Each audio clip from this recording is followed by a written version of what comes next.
గుణవతి అయిన భార్య దొరుకుట అరుదు. అట్టిది ముత్యము కంటే అమూల్యమైనది. ఆమె పెనిమిటి ఆమె యందు నమ్మికయుంచును.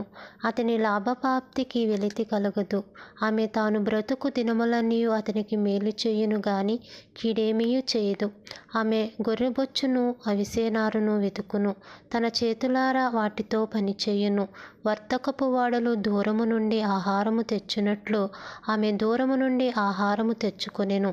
ఆమె చీకటితోనే లేచి తన ఇంటి వారికి భోజనము సిద్ధపరచును. తన పనికత్తెలకు బెత్తము ఏర్పరచును. ఆమె పొలమును చూసి దానిని తీసుకొనెను. తాము కూడబెట్టిన ద్రవ్యము పెట్టి ద్రాక్షతోట ఒకటి నాటించును. ఆమె నడుకట్టు చేత నడుము బలపరుచుకుని చేతులతో బలముగా పనిచేయును. తన వ్యాపార లాభము అనుభవమిచ్చే తెలుసుకొనెను. రాత్రివేళ ఆమె దీపము ఆరిపోదు. ఆమె పంటను చేతపట్టు